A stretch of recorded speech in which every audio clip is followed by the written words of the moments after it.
हाँ बेटा, चलो शुरू करते हैं, क्वेश्चन को सॉल्व करते हैं जो कल दिया था मैं। और उसमें से मुझे पता था ये क्वेश्चन को मैं अटेम्प्ट नहीं करवाया था ना, लेकिन बहुत बच्चों ने ट्राई किया, बहुत अच्छी बात है। बट कुछ ने तो ट्राई किया ही नहीं, ये बुरी बात है। फिर आपका करने का क्या मतलब हुआ? आपको मैं जो संडे के मेथड सिखाया था वो संडे कोई मेथड हुआ ही नहीं, फिर कोई मतलब ही नहीं हुआ।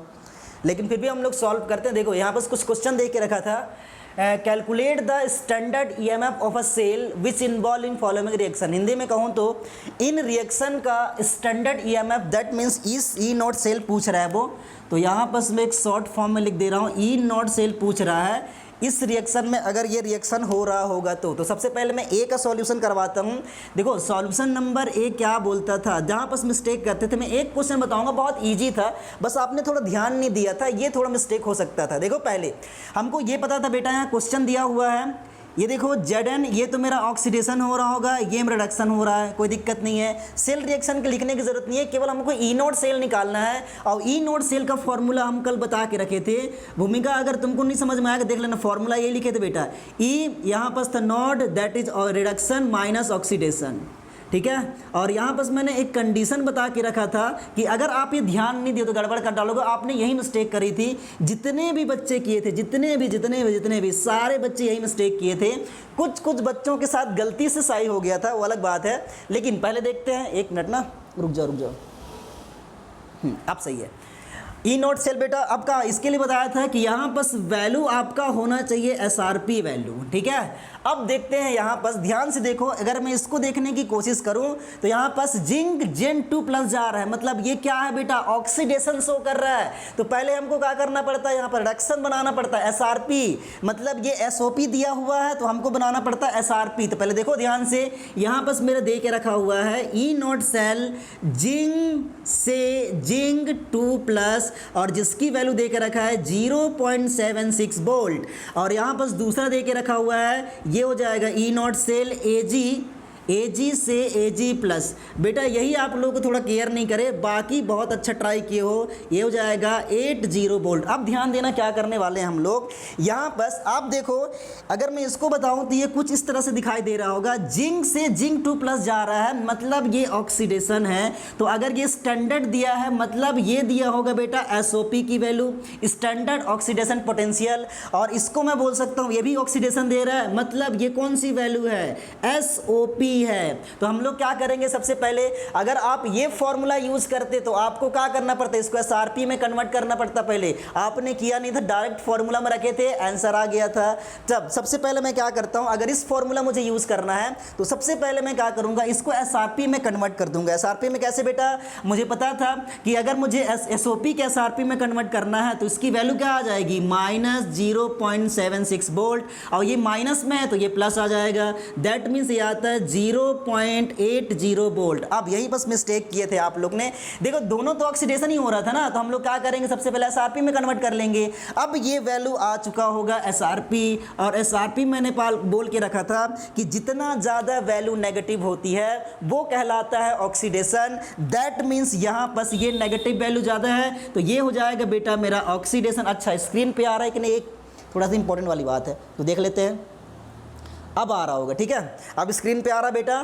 तो देखो इसका ये ऑक्सीडेशन हो गया, इसकी वैल्यू कम है, मतलब ये क्या हो जाएगा, रिडक्शन। मैंने क्या बोला था, negative value oxidation and positive value reduction होता है। तो अब हम लोग इसके वैल्यू को पुट कर सकते हैं और आंसर आ चुका होगा। देखो कैसे, E naught cell is equal to, इसका मान कितना दे के रखा हुआ है, 0.80 वोल्ट, ठीक है। फिर माइनस लगाएंगे, इसकी वैल्यू कितनी है, 0.076, यहाँ पर लिख लो बोल्ट।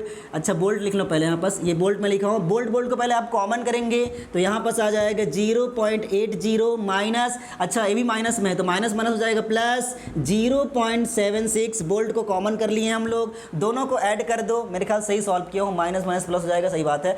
यहाँ पर जाएगा 6, ये हो जाएगा 15, मतलब 1.56 वोल्ट। यही आपका आंसर आना चाहिए था, जो कि नहीं आया था। ओके, अब आप कॉपी कर लो। मेरे ख्याल से थोड़ा सा नीचे दब रहा होगा तो मैं इसको नीचे कर देता हूं ताकि आप इसे सॉल्व कर सकें। एक मिनट, नैना जुड़ना चाह रही है बट मैंने लॉक करके रखा है, जुड़ गई बेटा।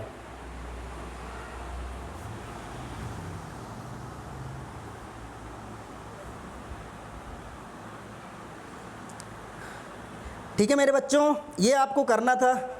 मैं आपको कॉन्सेप्ट सिखाया था बट क्वेश्चन करके नहीं बताया था, और यही आपने मिस्टेक कर दी थी। तो ये बहुत अच्छा आइडिया था जिसको मैं सॉल्व करवाया हूँ, इसे आप ध्यान दे दें, उसके बाद हम सॉल्व कर लेंगे। और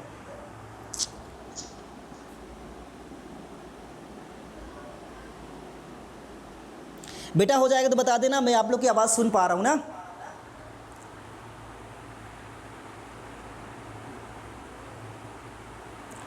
अच्छा, क्वेश्चन को ना राइट डाउन करें, क्वेश्चन तो आप पहले कॉपी कर चुके हैं, वहाँ से कॉपी कर सकते हो, आपके बस सॉल्यूशन देखना है कि सॉल्यूशन ए का सॉल्यूशन कैसे था।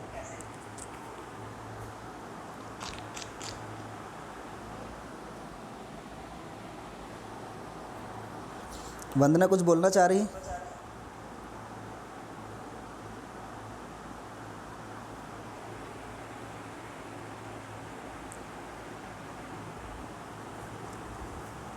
बेटा बोलो, जल्दी बोलो, अपने आप को अनम्यूट करो और बोलो। हो गया, बस यही मैं चाह रहा था बेटा। चलो अब मैं इसको रफ कर रहा हूँ और दूसरा सॉल्यूशन नंबर पे चलते हैं। तो सॉल्यूशन नंबर सेकंड,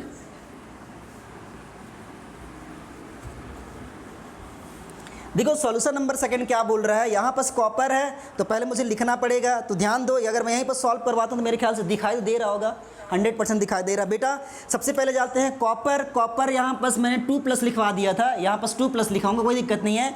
तो कन्फर्म दिख रहा हो, ऐसे भी निकालोगे तो इसका नंबर तो ऑक्सीडेशन ही आएगा, ये तो आपको पता चल रहा होगा। दूसरी बात, निकिल यहाँ पास 2+ में था, निकल गया है मतलब रिडक्शन हो रहा होगा, कोई दिक्कत नहीं है। तो मैं यहाँ पर लिखता हूँ रिडक्शन। अच्छा, इसको उधर लिखता हूँ ताकि आपको थोड़ा समझ में आए। तो बोल करते हैं बेटा सॉल्यूशन बी।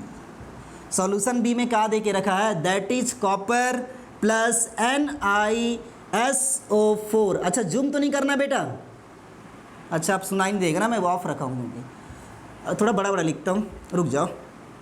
तो ये हो गया कॉपर प्लस NiSO4 और यहाँ पर बन चुका होगा कॉपर सल्फेट और दैट इज़ Ni। अब मैं अगर बोलूँ तो यहाँ पर इसका ऑक्सीडेशन निकालो तो +2 आएगा, और ये 0 में है, इधर निकालोगे तो ये +2 और ये 0 आ जाएगा। ये तो बात आपको समझ में आ रही होगी। इसका मतलब अगर मैं यहाँ बस फाइंड आउट करूँ कि कौन ऑक्सीडेशन है, तो यहाँ पर ऑक्सीडेशन इंक्रीज हुआ है, दैट मीन्स ऑक्सीडेशन, और यहाँ पर कम हुआ है, दैट मीन्स रिडक्शन। ये तो बच्चा जानता है, इसमें कोई दिक्कत नहीं है। अब हम लोग देखते हैं हमारे वैल्यू कहाँ दे के रखा हुआ है। तो ई नोट सेल का मान दे के रखा है बेटा, तो मैं पहले लिख लेता हूं यहाँ पर E naught cell is equal to, अच्छा थोड़ा बड़ा लिखता हूं, आदत सुधरेगी नहीं लगता है। E naught cell is equal to, यहाँ पास दे के रखा है। अच्छा E naught cell of nickel बोला है, तो यहाँ क्या करता हूँ मैं, यहाँ पास ई नोट सेल करके निकिल लिख देता हूँ। ठीक है, निकिल कितना दे के रखा है बेटा, -0.25 वोल्ट। दूसरी कंडीशन, और कॉपर के दे के रखा है उसने E naught cell copper is equal to, यहाँ पास कितनी है, +0.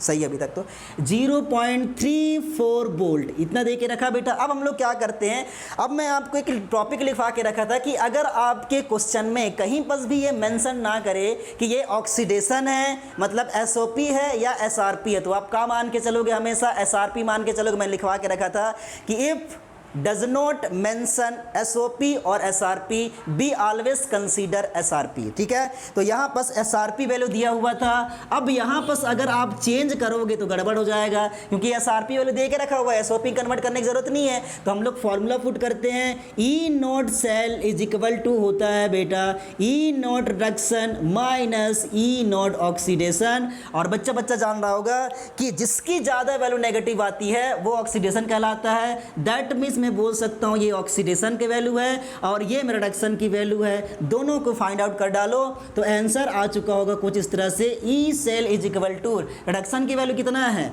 0.34 volt, 34 volt minus E oxidation की वैल्यू कितना है, तो यहाँ पर लिखो -0.25 वोल्ट। वोल्ट को पहले कॉमन करेंगे तो ये आ जाएगा 0.34 प्लस ये हो जाएगा 0.25 वोल्ट। इसको आप कैलकुलेट कर लेना, आंसर आ चुका होगा। चाहो तो मैं कैलकुलेट भी कर लेता हूँ, हाँ दिखाई दे रहा, नीचे कर सकते हैं।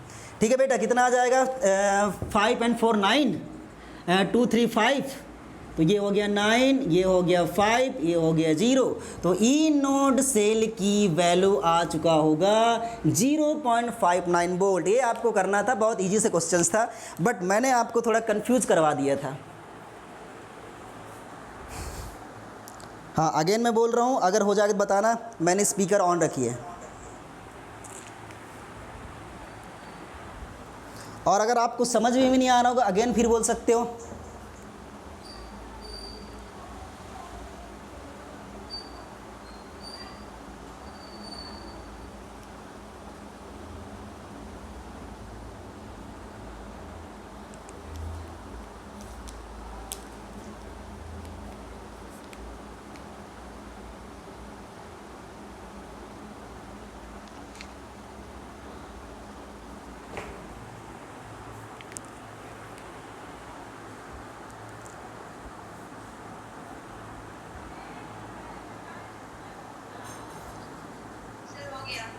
वेरी गुड बेटा, अब थर्ड सॉल्व करने की ज़रूरत है।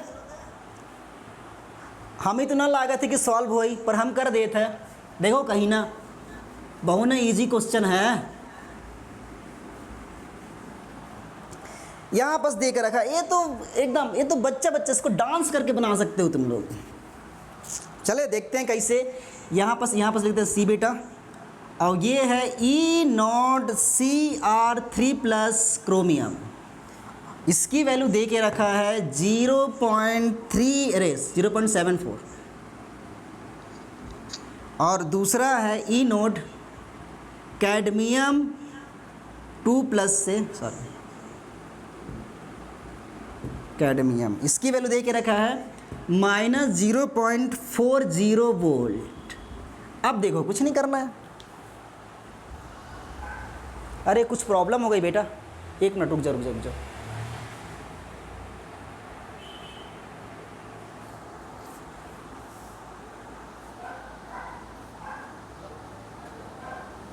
एक मिनट रुक जाओ, कुछ ना कुछ प्रॉब्लम्स आ गई मेरे मोबाइल पे। अच्छा सॉल्व करते हैं बेटा। मैं देखो क्या कर रहा हूँ। अब हमारे पास फॉर्मूला तो हमको पता है कि E0 cell is equal to आता है E0 reduction minus E0 oxidation. ये हमारे पास फॉर्मूला था। अब आपको ये पता करना पड़ेगा कि ये मेरा ऑक्सीडेशन की वैल्यू है, मतलब SRP है या SOP है। तो देख लो ये 3 प्लस से 3 में गया, 0 में गया है, मतलब ऑक्सीडेशन नंबर डिक्रीज, मतलब ये हो गया रिडक्शन। रिडक्शन का मतलब कौन सा वैल्यू दिया हुआ है, ये SRP के वैल्यू दिया हुआ है।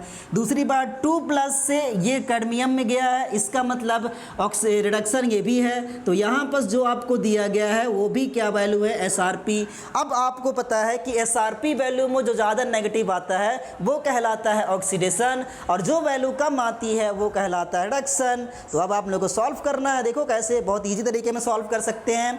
क्या बेटा, रिडक्शन का मान क्या, देखो ये नेगेटिव वैल्यू है, नेगेटिव वैल्यू को हम लोग क्या मान के चलेंगे, ऑक्सीडेशन, और इसका मान क्या के चलेंगे, रिडक्शन। अब देखो क्या करना है, तो यहाँ पर E0 cell is equal to, reduction का मान कितना देके रखा है 0.74 वोल्ट, माइनस ऑक्सीडेशन का मान कितना है -0.4 पॉइंट है 0.40, और यहाँ पर बोल्ट लिखा है। पहले बोल्ट को आप कॉमन करेंगे तो 0.74 प्लस आ जाएगा, माइनस में प्लस होगा, तो यहाँ पर लिखो 0.40 बोल्ट पहले बाहर चले जाएंगे। अब इसको हम सॉल्व कर सकते हैं, तो क्या आ जाएगा 0 पॉइंट, यहाँ पर हो जाएगा 4, 7 4 कितना होता है 11, 1.14 आंसर। आप कहीं भी देख लो आपके आंसर यही मिलने वाले होंगे। तो ये बेटा आपके क्वेश्चंस का आंसर मैंने सॉल्यूशन करवा दिया है। इसके बाद तब तक इसे कॉपी करो, मैं दूसरा क्वेश्चन लिखता हूँ जो मैं आपको लिख के रखा था। तो सॉल्यूशन नंबर सी है भाई, आपके पास क्वेश्चन मैंने दे के रखा था। अच्छा मैं अब ना हमारे सर को भी सेंड करूँगा, जो कि धर्मेंद्र सर अवेलेबल है, ताकि वो अपने बच्चों को शेयर कर पाए। अगर वो मेरे टेलीग्राम ग्रुप में नहीं जुड़े होंगे तो वहाँ तो सारे मिल ही जाते हैं वैसे। चलो बेटा एक क्वेश्चन मैंने कहा दे के रखा था। हाँ, can a solution 1 molar copper sulphate be stored in a vessel made of nickel metal, ठीक है।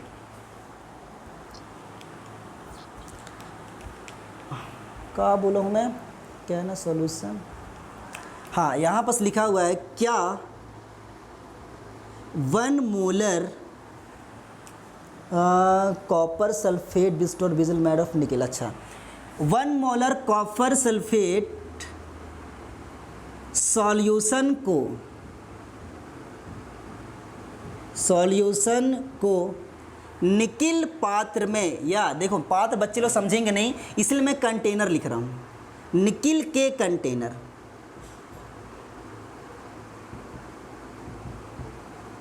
इंग्लिश वाले इसे चाहो तो वेजल लिख सकते हो, और हिंदी वाले बोलो तो इसे पात्र लिख सकते हो। आप दोनों में कोई भी लिख लो। अच्छा, क्वेश्चन तो लिखा होगा, निकिल के कंटेनर में रखा जा सकता है या नहीं, रखा जा सकता है, ये हमारे पास क्वेश्चंस था। और यहाँ पर कुछ उसने पॉइंट आउट करके रख दिया था कि वो ये था E naught cell of nickel से निकिल 2+, मतलब oxidation, nickel 2+ is equal to, यहाँ पास दिखाई दे रहा होगा, प्लस 0.25 वोल्ट। दूसरा, ई नॉट कॉपर से कॉपर 2+, इसका दे के रखा है 0.34 वोल्ट। चलो ये क्वेश्चन पहले अगर हो गया होगा तो बता देना बेटा।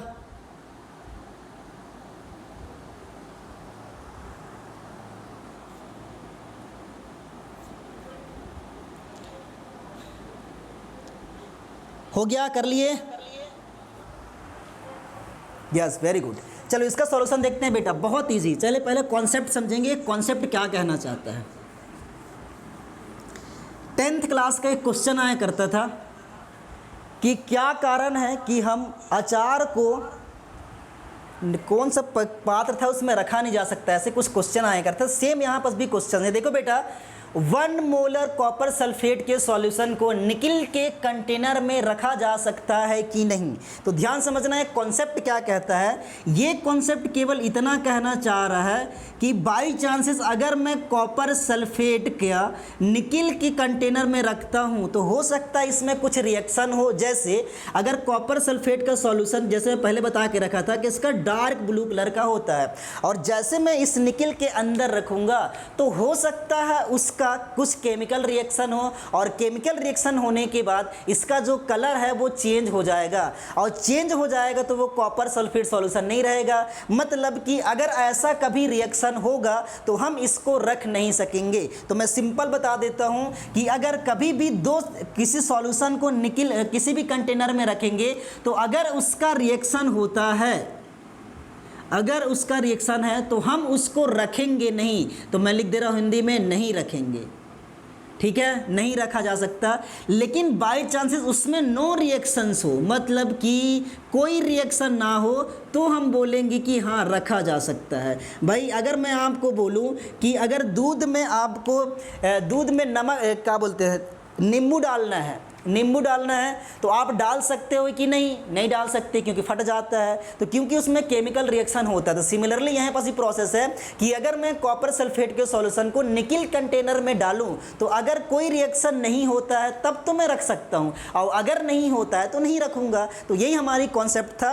अब ये कॉन्सेप्ट कहाँ से आया वो आपको समझाने की कोशिश करूँ तो मैं ये कह सकता हूँ, आपको मैं बताया था कि 2 कॉन्सेप्ट हो सकता है। ई नोड सेल की 2 वैल्यू हो सकती हैं, या तो कभी पॉजिटिव आ जाए या तो कभी नेगेटिव आ जाए। अगर कभी ई नॉट सेल की वैल्यू पॉजिटिव आता है तो यहाँ पर रिएक्शन होता है, और मैंने लिखवा के रखा था कि रिएक्शन टेक्स प्लेस, मतलब रिएक्शन होगा, लेकिन नेगेटिव आएगा तो यहाँ पर रिएक्शन नहीं होगा। ये हमारा कॉन्सेप्ट पहले में लिखा के रख चुका हूँ। तो सबसे पहले क्या करना है, दोनों के बीच का हम डिफरेंस निकालेंगे। डिफरेंस निकालने के बाद अगर ई नॉट सेल का मान पॉजिटिव आ जाएगा तो बोलेंगे कि हाँ इसमें रिएक्शन हो रहा है। अगर रिएक्शन हो रहा है तो हम रख नहीं सकते, और अगर नेगेटिव आता है दैट मीन्स रिएक्शन नहीं हो रहा होगा, और रिएक्शन नहीं हो रहा होगा इसका मतलब ये हुआ कि हम वहाँ रख सकते हैं। तो चलो इस कॉन्सेप्ट को मैं फॉलो करता हूँ, और अगर ये कॉपी तो पहले भी कर चुके हैं तो कोई दिक्कत नहीं आएंगी। अब मैं क्वेश्चन को सॉल्व करने जा रहा हूँ। पहले देख लेता हूँ ये सारा स्क्रीन पे आ रहा है कि नहीं आ रहा है। वैसे चलो ठीक है। बेटा हमारे पास फॉर्मूला है, पहले इसको फाइंड आउट करते हैं कि कौन ऑक्सीडेशन है कौन रिडक्शन है। देखो ये निकिल से निकिल 2 प्लस दिया है, मतलब ये पूरा प्रोसेस ऑक्सीडेशन दिख रहा होगा। तो अगर ये ऑक्सीडेशन है, यहाँ पर भी ऑक्सीडेशन है, तो ये जो वैल्यू दिया हुआ है वो क्या होगा, SOP। ये भी कौन सी वैल्यू होगा, SOP। अब आपको क्या करना पड़ेगा, SRP में कन्वर्ट करना पड़ेगा। तो SRP में कन्वर्ट करने के लिए इसकी वैल्यू आ जाएगी -0.25 वोल्ट, और SOP को SRP में कन्वर्ट करेंगे। अच्छा यहाँ पास माइनस होगा मेरे ख्याल से, रुको रुको रुको, हाँ ये माइनस था बेटा, ये माइनस, ये प्लस में कन्वर्ट हो जाएगा, मतलब इसकी वैल्यू आ जाएगी 0.34 वोल्ट। अब यहाँ से हम पता कर सकते हैं कि कौन ऑक्सीडेशन है एंड कौन रिडक्शन है। अब ये बन चुका है दोनों की वैल्यू SRP में ये नेगेटिव वैल्यू है, दैट मीन्स ये ऑक्सीडेशन और ये हो जाएगा रिडक्शन। अब मैं यहाँ पे सॉल्व कर सकता हूँ कि E naught cell is equal to, थोड़ा बड़ा लिखता हूँ, रुक जाओ दूसरे पेन से लिखता हूँ। हाँ बेटा यहाँ पर E naught cell is equal to होता था E naught reduction minus oxidation. ये फॉर्मूला मैं बहुत बार लिख चुका हूँ, अब आपको ज़रूरत नहीं पड़ना चाहिए इसकी वजह से। E नॉट ऑक्सीडेशन, रिडक्शन का मान कौन सा बेटा, ये 0.34 वोल्ट लिखो, यहाँ पर लिख देते हैं 0.34 वोल्ट माइनस, ये माइनस में दिखाई रहे हो तो माइनस रखो, माइनस 0.25 वोल्ट हो जाएगा। पहले आपको वोल्ट को कॉमन करना पड़ेगा, 0.34 यहाँ पर हो जाएगा प्लस 0.25 ये वोल्ट। अब इसको आप प्लस कर दो, और प्लस करोगे तो आपके पास कुछ आंसर दिखाई दे देंगे, और वही आंसर हम लोग को फाइंड आउट करना था। देखो कैसे, तो ये हो जाएगा 5, ये 5 है ना बेटा, 5 and 4 9 हो जाएगा, 3 और 2 5 हो जाएगा, यहाँ पास आ चुका है 0.59 वोल्ट। अब आपको यहीं से पता करना था कि मेरा E नोड सेल की वैल्यू जो आया हुआ है, ये E नोड सेल की जो वैल्यू है वो तो मेरे ख्याल से पॉजिटिव दिख रहा है, और मैंने आपको कहा बोला है कि अगर पॉजिटिव आता है मतलब वो रिएक्शंस होगा। तो यहाँ पर लिख देते हैं reaction will be takes place, reaction होगा, और अगर वो रिएक्शन होगा तो कॉपर सल्फेट के सॉल्यूशन को हम लोग निकिल के कंटेनर में रख नहीं सकते हैं। तो आंसर फाइनली आ जाएगा हम नहीं रख सकते, तो नो नहीं रख सकते लिख देता हूँ नीचे में। ये आपके कॉन्सेप्ट होना चाहिए था, नहीं रख सकते बस। हाँ अब आपके माइंड में कौन दिक्कत, तो एक बार मुझे बताएं, अगेन मैं इसको रिपीट कर सकता हूँ।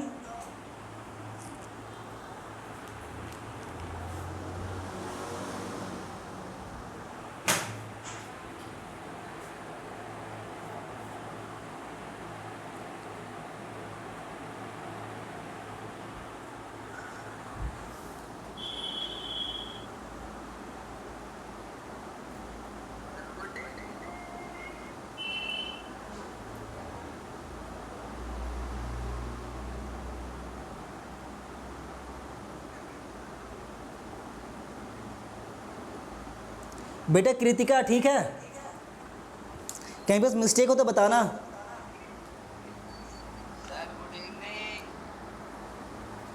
बॉर्डम झकला, सर अंकुश में बोलता है कि 8 बजे क्लास है। 7:30 में रहती है ना।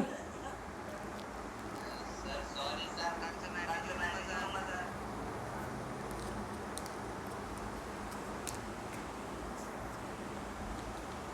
बेटा हो जाएगा तो बता देना।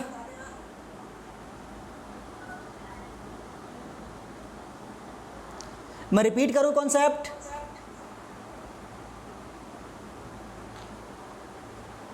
कोई बोल नहीं रहा है, रिपीट करता हूं, ठीक है आपने बोल दिया मैं रिपीट करता हूं। बेटा देखो क्या है, पहले आप समझो इस कॉन्सेप्ट को क्या करना चाह रहा था भाई। अगर आप राइटिंग बड़ा अजीब दिख रहा होगा तो देखो इसने ये बोल के रखा है कि 1 मोलर कॉपर सल्फेट के सॉल्यूशन को हम निकिल के कंटेनर में रख सकते हैं या नहीं रख सकते हैं, ये हमारे पास क्वेश्चंस था। तो हम लोग क्या करते हैं बेटा, सबसे पहले रिएक्शंस ये बोलना चाह रहा है कि मेरे पास रखा हुआ है कॉपर, अच्छा नीचे लिखता हूँ ना, ऊपर नहीं दिखाई दे रहा होगा मेरे ख्याल से, देखता हूँ दिखाई दे रहा है। हाँ बेटा ऐसे ये हुआ कॉपर सल्फेट प्लस निकिल के बीच अगर मैं रिएक्शन कराता हूँ तो देखो क्या होने वाला होगा, मतलब अगर मैं कॉपर सल्फेट का निकल के साथ रिएक्शन कराता हूँ तो ये रिएक्शन 100% ऐसे होने वाला होगा कि ये बन जाएगा निकल सल्फेट और यहाँ पर से कॉपर सॉलिड में कन्वर्ट हो जाएगा। यहाँ तक कोई दिक्कत नहीं आने वाला था। ये एक्वस मीडियम था और ये भी एक्वस मीडियम था, जल ये इसे कॉन्सेंट्रेशन दे के रखा था। अब मैं आपको ये बताना चाह रहा हूँ कि एक मिनट ना, मेरी आवाज़ दब गई क्या बेटा? शायद इसकी बैटरी ख़त्म हो जा रही होगी। हाँ बेटा देखो, कॉपर सल्फेट के सॉल्यूशन को अगर देख झगली, अगर इन दोनों के बीच में ऐसा रिएक्शन होगा तो क्या होगा, एक कॉपर सल्फेट नहीं रह जाएगा, ये बन जाएगा निकल सल्फेट सॉल्यूशन। तो अगर इनके बीच में रिएक्शन होगा तो मतलब ये है कि ये कॉपर सल्फेट नहीं रहेगा और कॉपर सल्फेट नहीं रहेगा तो निकल सल्फेट बन जाएगा। निकल सल्फेट बनेगा तो इनके बीच में रिएक्शन हो रहा है और रिएक्शन होगा तो कॉपर सल्फेट के सॉल्यूशन को निकल में रखा नहीं जा सकता है, क्योंकि आपको जैसे मैं बताया कि कॉपर सल्फेट का सॉल्यूशन ब्लू कलर का होता है, लेकिन अगर निकल सल्फेट बन जाएगा तो ये डार्क ब्लैक कलर का हो जाएगा। डार्क ब्लैक कलर ही होता है, लगभग ब्लैक कलर का, जामुनी बोलते हैं उसको, वायलेट कलर का इसलिए। तो ये वायलेट कलर बन जाता है बेटा, मतलब नीला से ये कैसे कन्वर्ट हो चुका होगा, काले में कन्वर्ट हो चुका होगा। तो इसीलिए हम लोग इसको रख नहीं सकते हैं, लेकिन इसके लिए प्रोसेस, अगर इसमें रिएक्शन होगा तब, अगर रिएक्शन नहीं होता है तो कोई दिक्कत नहीं है। तो हम लोग कैसे फाइंड आउट करेंगे, सबसे पहले यहाँ पास ई नोड सेल दे के रखा हुआ है निकल का एंड कॉपर का, तो हम लोग ई नोड सेल निकाल लेंगे। ई नोड सेल का मान अगर कभी पॉजिटिव आता है तो पॉजिटिव आने के बाद हम लोग क्या बोलते हैं कि हाँ रिएक्शन होगा, ठीक है। तो मैं क्या लिखा, रिएक्शन होगा। और अगर रिएक्शन होगा तो मतलब कॉपर सल्फेट के सॉल्यूशन को निकल में नहीं रखा जा सकता, बस। तो यहाँ पास आंसर फाइनल यही लिख लेना कि यहाँ पास मैं बोलूँ तो कि कॉपर सल्फेट के सॉल्यूशन को, कॉपर सल्फेट के सॉल्यूशन को निकिल पात्र में, निकिल कंटेनर में नहीं रखा जा सकता। बस ये क्वेश्चन आपके पेपर में आएंगे। इससे रिलेटेड मैं और क्वेश्चंस देने वाला हूँगा आज। आप बहुत सारे क्वेश्चन SW के फॉर्म में करोगे और मुझे सेंड करोगे। मैंने लिख दिया है, आगे चलते हैं।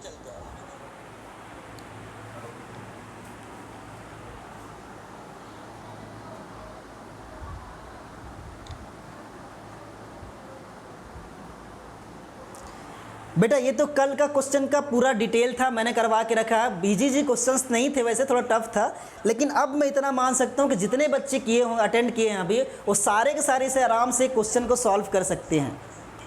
तो मैं इसको रफ कर रहा हूँ बेटा, और आगे हम लोग चलते हैं अपने न्यू टॉपिक पर। सबसे पहले मैं आपको पढ़ाऊँगा स्टैंडर्ड हाइड्रोजन इलेक्ट्रोड, और उसके बाद हम लोग पढ़ेंगे relationship between the Gibbs free energy and E naught cell, मतलब EMF के बीच गिब्स फ्री एनर्जी का रिलेशन, जहाँ से क्वेश्चन आएगा नर्नस्ट इक्वेशन, और शायद वो पॉसिबल ना हो आज, लेकिन हम जहाँ तक पढ़ेंगे वो सॉल्व करने की कोशिश करेंगे। देखो अब हम लोग हेडिंग डालते हैं standard hydrogen electrode, standard hydrogen electrode,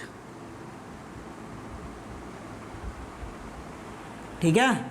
और इसे हम बोलते हैं मानक हाइड्रोजन इलेक्ट्रोड, मानक हाइड्रोजन, ओहो हाइड्रोजन इलेक्ट्रोड। ओ इलेक्ट्रोड इंग्लिश से लिखा आता है भाई, आदत हो गई लग रहा है। अब ये हमारे पास रखा हुआ है। सबसे पहले हम कॉन्सेप्ट समझेंगे कि क्या इसका यूज क्या है, या ऐसे कहें कि इसका ये आया क्यों था, इसका काम क्या था एक्चुअल में। पर एक मिनट ना, पहले मैं एक काम कर लेता हूँ, क्योंकि मुझे थोड़ा सा डाउट लग रहा है।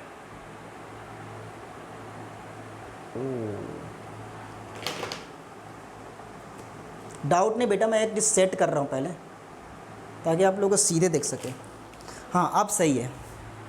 देखो इसकी कॉन्सेप्ट क्यों आया था, इसका कॉन्सेप्ट आप समझना कि हमारे पास अगर दो हाफ सेल दिया हुआ है, मैंने पहले कल के बता के रखा था कि एक सिंगल हाफ सेल का कभी भी इलेक्ट्रोड पोटेंशियल को मेजर नहीं की जा सकती। मैंने ऐसे बता के रखा था कि भाई यहाँ पास एक कंपार्टमेंट है, उसमें हमने मेटल का सॉल्यूशन डाला है और मेटल का इलेक्ट्रोड डाला हुआ है, उसमें कुछ केमिकल रिएक्शन होते हैं और कुछ पोटेंशियल डेवलप होता है, और उस पोटेंशियल डेवलप तो हो गया, लेकिन उस पोटेंशियल को जो पोटेंशियल डेवलप हुआ है उसको मेजर करने के लिए हमें रिक्वायर्ड होती है, नहीं, उसको मेजर करने के लिए हम क्या करते थे कि सिंगल इलेक्ट्रोड का इलेक्ट्रोड पोटेंशियल तो मेजर कर नहीं सकते हैं, मतलब जो यहाँ पर इलेक्ट्रोड पोटेंशियल डेवलप हुआ होगा उसको तो हम मेजर नहीं कर पा रहे हैं। तो मेजर करने के लिए हम लोग क्या करते हैं कि अगर वो कंप्लीट सेल हो, मतलब एक साइड ऑक्सीडेशन हो एक रिडक्शन हो। देखो क्या मैं बताना चाह रहा हूँ कि अगर आपको कभी भी ई सेल निकालना है, मतलब ई नोड सेल निकालना है, तो आपके पास दो चीज़ होना चाहिए, एक तो कैथोड होना चाहिए और एक होना चाहिए दैट इज एनोड। अब मैं ये बोल रहा हूँ कि अगर आपको यहाँ पर जैसे मैंने कहा बोला जिंक सल्फेट का सॉल्यूशन डाल दिया और ये रॉड रख दिया जिंक का, कोई दिक्कत नहीं है। अब मैं ये बोलूँ कि यहाँ पर केमिकल रिएक्शन तो 100% होंगे, और केमिकल रिएक्शन क्या होता है, यहाँ पर ऑक्सीडेशन होता है, और ऑक्सीडेशन होगा तो यहाँ पर जो डेवलप होगा उसको हम लोग बोलेंगे SOP, स्टैंडर्ड ऑक्सीडेशन पोटेंशियल। लेकिन मैंने ये बोल रहा था अभी तो ये एक हाफ सेल है, और हाफ सेल का कभी भी हम लोग SOP या पोटेंशियल कभी मेजर नहीं कर सकते हैं। तो इसी कभी कभी होता क्या है कि आज तक हमने जितना भी मैं सिखाया हूँ आपको ई सेल निकालने के लिए, उसमें कैथोड और एनोड दोनों की वैल्यू दे के रखा हुआ था। लेकिन अब ऐसे ऐसे क्वेश्चंस आएंगे जहां पर या तो कैथोड दिए रहेगा या फिर एनोड दिए रहेगा, और आपको फाइंड आउट करना पड़ेगा कि इसका ई नोड सेल निकालिए, मतलब EMF निकालिए। अब आपके पास तो दोनों है ही नहीं है, तो आप कैसे निकालोगे भाई? अगर आपको ये निकालना है तो आपको दोनों होना चाहिए। अब मैं ये बोल रहा हूं कि अगर एक हाफ सेल रहेगा तो आप कैसे निकालेंगे? यहां ऑक्सीडेशन तो मिल चुका है, ये तो मिला ही नहीं है, तो ऐसे में प्रॉब्लम आ जाएगा। और इसी प्रॉब्लम को सॉल्व करने के लिए एक स्टैंडर्ड हाइड्रोजन इलेक्ट्रोड की जरूरत पड़ती है। और ये क्या होता है, ये पेपर में बहुत बार आ चुका है, तो पहले इसको हम समझेंगे, उसके बाद आगे कंटिन्यू करते हैं। ठीक है बेटा, कॉन्सेप्ट क्या था कि हाफ सेल के किसी भी क्या बोलते हैं, हाफ सेल का इलेक्ट्रोड पोटेंशियल को मेजर नहीं किया जा सकता है। इसीलिए इसको मेजर करने के लिए हमें स्टैंडर्ड हाइड्रोजन इलेक्ट्रोड की रिक्वायर्ड होती है। इसको हम लोग बोलते हैं शॉर्ट फॉर्म SHE लड़की वाला, या फिर इसको हम NHE बोल देते हैं, ठीक है, नी या फिर सी बोल देते हैं। अब आप ध्यान से समझना क्या मैं आपको बताने वाला हूँगा। भाई अगर आपको कभी एक हाफ सेल दे के रखा हुआ है कुछ इस तरह से, ये हाफ सेल है, अब अगर मुझे इसका पोटेंशियल मापना है, पोटेंशियल मेजर करना है, तो क्या करता हूं मैं, इसको एक दूसरे हाफ सेल के साथ कनेक्ट कर देता हूं, और दोनों के बीच का जो डिफरेंस आता है उसको हम आसानी से निकाल लेते हैं। लेकिन अगर वो सिंगल हो तो हम मेजर नहीं कर सकते हैं। भाई यहाँ पास दोनों दिया था, कैथोड और एनोड दोनों दिया था, लेकिन अगर एक देगा तो मेजर नहीं कर पाएंगे। तो हम लोग क्या करते हैं कि अगर इसका कैलकुलेट करना है तो हम इसको कनेक्ट कर देते हैं SHE के साथ में, SHE, और इसका कुछ स्टैंडर्ड वैल्यू होता है, चाहे आप किसी भी कंडीशन से माप लो, इसकी स्टैंडर्ड वैल्यू फिक्स्ड होती है कि इतना ही आएगा। इससे हम लोग माइनस करके कैलकुलेट कर लेते हैं, मतलब फॉर्मूला के द्वारा। अब कैसे और देखते हैं। तो सबसे पहले हम लोग देखेंगे इसका कंस्ट्रक्शन कि नॉर्मल हाइड्रोजन इलेक्ट्रोड या स्टैंडर्ड हाइड्रोजन इलेक्ट्रोड का इस कंस्ट्रक्शन कैसे होता है, या ये किस तरह से बनता है और किस तरह से काम करता है। तो देखो इसके लिए हम लोग क्या करते हैं, मेरे पास रखा होता है कुछ इस तरह से, ये कंपार्टमेंट नहीं, एक ये है बेटा, यहाँ पर आप कुछ भी एक एसिड को डाल सकते हो, और मैं यहाँ पर डाल रहा हूँ बेटा HCl, ठीक है। यहाँ पर आपको कभी कभी HCl ना मिले, वो कभी कभी एसिड का सॉल्यूशन भी मिल सकता है। तो HCl को आप बोलो तो ना बोल के आप क्या बोल दो, एसिड सॉल्यूशन आपको इसमें फिल करना है, ठीक है। आप क्या करोगे, सबसे पहले एक कंपार्टमेंट लेना, और उस कंपार्टमेंट में हम लोग 1 मोलर HCl डालेंगे, और मैं बोल के रख रहा हूँ कि इसकी जो कॉन्सेंट्रेशन है वो 1 मोलर है, और पूरा जो मैं रिएक्शन कराने वाला हूँगा वो कराऊंगा 1 एटमॉस्फेरिक प्रेशर पर, नहीं 25 सेंटीग्रेड टेम्परेचर पर, ठीक है। ओके, अब ये बात समझ में आ गया। अब इसमें क्या करते हैं हम लोग, इसमें एक ये तो हो गया बेटा 1 मोलर HCl, इसमें यहाँ पास एक कुछ यहाँ पास रहता है प्लेटिनम की रॉड, पीटी की रॉड रहता है, मतलब पीटी इलेक्ट्रोड आप बोल सकते हो। अब इस पीटी इलेक्ट्रोड के नीचे साइड में हम लोग का लगा देते हैं, एक पीटी की फॉइल लगा देते हैं। मैं पिछले क्लास में ही पढ़ाया था, फॉइल का मतलब गत्ता होता है बेटा, गत्ता, ठीक है। पीटी फॉइल लगा देते हैं, प्लेटिनम की फॉइल। अब ये फॉइल का काम करता है, अच्छा ऊपर वाले को मैं थोड़ा रफ कर रहा हूँ ना, क्योंकि मुझे स्पेस की ज़रूरत पड़ेगी। हाँ, अब बेटा देखो, आपने क्या किया, 1 मोलर HCl लिया। इस रिएक्शन को हम लोग करा रहे हैं 25 सेंटीग्रेड टेम्परेचर पर, और 25 सेंटीग्रेड में कराने के बाद हम लोग यहाँ पर लगा दिए हैं एक प्लेटिनम की फॉइल, और उसी फॉइल को हमने कनेक्ट कर दिया है प्लेटिनम के वायर से। अच्छा, ये प्लेटिनम इलेक्ट्रोड नहीं होता, इलेक्ट्रोड होता है, लेकिन एक्चुअली ये प्लेटिनम वायर होता है, प्लेटिनम वायर होता है। अब इसको हम लोग क्या करते हैं, एक ग्लास से ना ढक देते हैं, कवर कर देते हैं कुछ इस तरह से, इस तरह से ये कवर रहता है, कवर। इसको हम लोग, एक कांच का रहता है एक्चुअली में, आप इसको कुछ बोल सकते हो, इसको ग्लास वॉच बोला जाता है। एक मिनट में देख लेता हूँ मैं क्या लिखा हूँ, हिंदी में नहीं पता है, तब तक कंस्ट्रक्शन बना लो। रुक जा बेटा, मैं भूल गया, कभी कभी भूल जाता हूँ। हाँ, इसको हम लोग बोलते हैं glass jacket, glass jacket, Hindi में भी शायद यही लिखा हुआ है, ग्लास जैकेट, ठीक है बेटा। अब इतना कंस्ट्रक्शन आपको समझ में आ गया है। लेकिन किसी किसी बुक्स में एक चीज़ और रहता है कि भाई आप प्लेटिनम वायर को तो ऐसे नहीं रख सकते हैं, तो कहीं कहीं बस एक रॉड लगा दिया जाता है ऐसे करके, लेकिन सब बुक्स में ये मेंशन नहीं रहता है। अब इस वायर से हम लोग क्या करते हैं, कुछ इस तरह से वायर को हम लोग बाहर ले जाते हैं कहीं और पर। कहाँ ले जाते हैं वो बताऊंगा। ये तो आपको सबसे पहले कंस्ट्रक्शन समझ में आना चाहिए कि हमने क्या किया था। यहाँ पर सबसे पहले 1 मोलर HCl लिया था, उसमें हमने प्लेटिनम फॉइल को डुबा दिया था, और उस प्लेटिनम फॉइल से हमने उस प्लेटिनम फॉइल से वायर कनेक्ट, प्लेटिनम की वायर को कनेक्ट करके हम बाहर ले गए थे, और इस वायर को हम लोग एक ग्लास जैकेट के द्वारा कवर कर दिए थे, या ग्लास के द्वारा कवर कर दिए थे। अब होगा क्या कि यहाँ से हम लोग क्या करते हैं, H2 गैस पास कराते हैं, H2 गैस यहाँ से पास कराना है। लेकिन इसका जो प्रेशर होना चाहिए 1 होना चाहिए, 1 बारिक प्रेशर, या आप इसे 1 ATM प्रेशर भी बोल सकते हो, क्योंकि दोनों की वैल्यू लगभग सेम ही होता है, ठीक है। तो 1 बार प्रेशर या 1 एटमॉस्फेरिक प्रेशर आप यहाँ से पास करोगे। अगर आप यहाँ से पास कराते हो तो होगा क्या, जैसे इसके अंदर है, पानी के अंदर आप फूंक मारना, देखना बुलबुला बाहर निकलता है, बबल्स कब होते हैं, से बबल्स बाहर निकलते हैं। और इसी पूरी कंस्ट्रक्शन को हम लोग बोलते हैं स्टैंडर्ड हाइड्रोजन इलेक्ट्रोड। तो मैं यहाँ पर लिख रहा हूँ बेटा, जो ब्लू कलर से बनाया हूँ, ये हैं स्कैपिंग बबल्स। स्कैपिंग बबल्स का क्या मतलब हुआ, बुलबुले जो पानी से निकल रहे हैं, ठीक है। और इस पूरे कंस्ट्रक्शन को बोला जाता है स्टैंडर्ड हाइड्रोजन इलेक्ट्रोड। रीजन, क्योंकि आपने मोलर कॉन्सेंट्रेशन 1 रखा है, एटमॉस्फेरिक टेम्परेचर आपने 25 रखा हुआ है, प्रेशर आपने 1 बार रखा हुआ है, तो इसलिए इसको हम लोग बोलते हैं स्टैंडर्ड। जो रिएक्शन कराई जा रही है वो स्टैंडर्ड कंडीशन में कराई जा रही है, और चूंकि ये हाइड्रोजन इलेक्ट्रोड है इसलिए इसको हम लोग बोलते हैं स्टैंडर्ड हाइड्रोजन इलेक्ट्रोड। और इतना कन्फर्म है कि वीडियोस ऑफ हो चुका होगा। चलो ठीक है, अब दिखाई दे रहा होगा बेटा।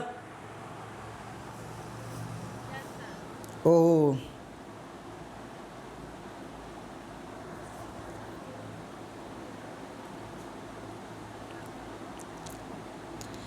चलो चलो इसको कॉपी करो बेटा।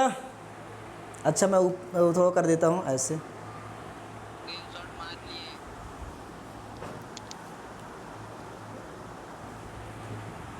इसमें एक और ऐसा सपोर्ट रहता है, उसको मैं बनाया नहीं हूँ, किसी किसी बुक्स में मेंशन रहता है और ज़रूरत नहीं पड़ती।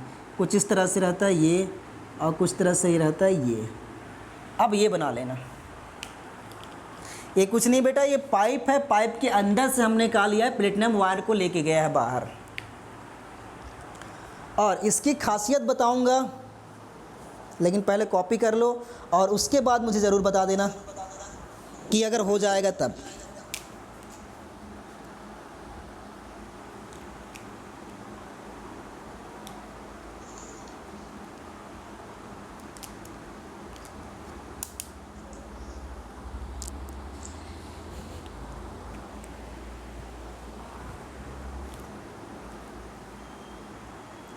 बेटा बता दो।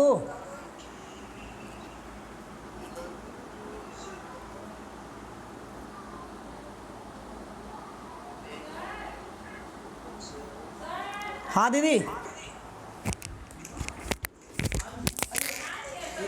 नहीं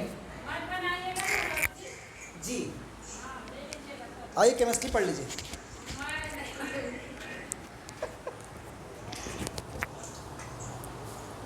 मेहमान आ जाते हैं कभी कभी।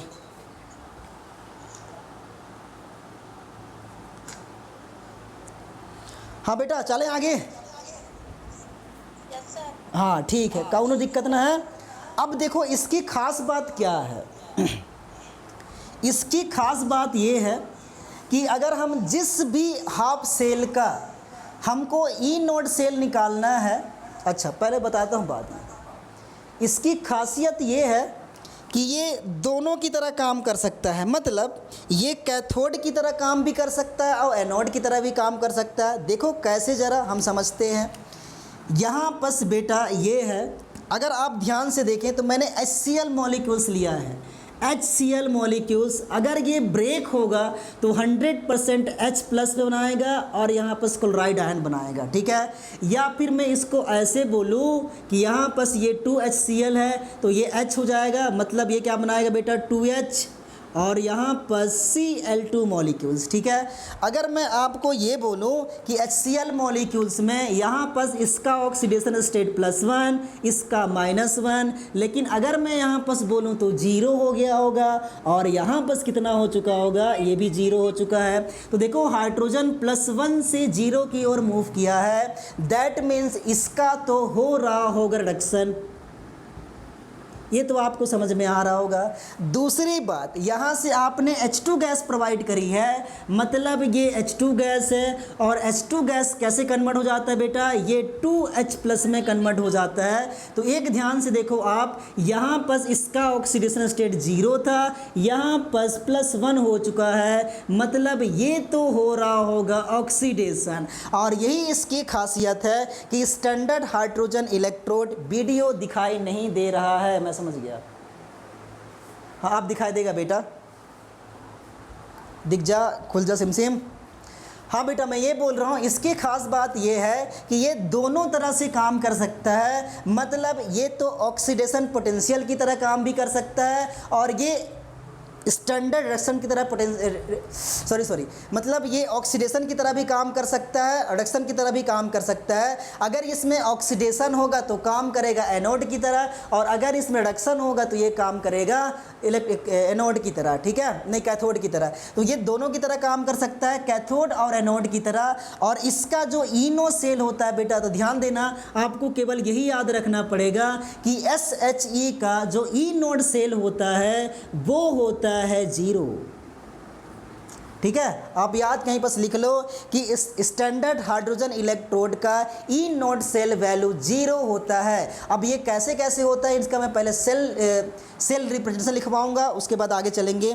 पहले इतना तो लिख लो कि इसका क्या होता है बेटा, 0 होता है।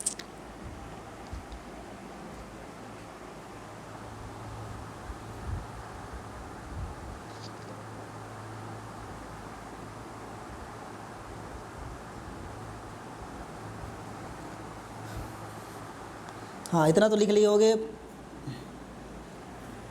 सर दिखाई नहीं दे रहा, अभी भी वीडियो नहीं दिखाई दे रहा, दिखाई दे रहा कन्ने। हाँ चलो बेटा, अब इसको हम लोग समझते हैं ये कैसे काम कर रहा होगा। तो ये दो तरीके से काम करता है। पहली बात तो ये कब कैथोड की तरह काम करेगा और कब एनोड की तरह काम करेगा, तो वो हम लोग समझते हैं यहाँ पर, वो आपके लिए इम्पोर्टेंट है। बाकी 10th क्लास में भी हम लोग पढ़ के रखे थे। तो बेटा ये है H2 गैस, और ये क्या करता है, एक इलेक्ट्रॉन्स को दे देता है, यहाँ पर हाफ H2 लिख लो, हाफ H2, तो ये बना देता है H+1, एक इलेक्ट्रॉन को लॉस कर देता है। अगर आप इसे चेक कर रहे हैं, देखो आपने H2 गैस प्रोवाइड किया था, बताया था ना, ये किस में कन्वर्ट हो जाता है, H प्लस में कन्वर्ट हो जाता है, जिसको मैं 2H प्लस लिखा था, 2 इलेक्ट्रॉन डोनेट करके। आप चाहो तो ऐसे लिख सकते हो, अगर आप चाहो तो ये गैस हो गया बेटा, तो यहाँ बन जाएगा 2H प्लस और ये 1 इलेक्ट्रॉन्स हो जाएगा। आप इसका अगर सेल रिप्रेजेंटेशन बनाओगे, शायद ख़त्म हो गया, मीटिंग से ऑफ हो गई, चिल्ला रहा हूँ फालतू का।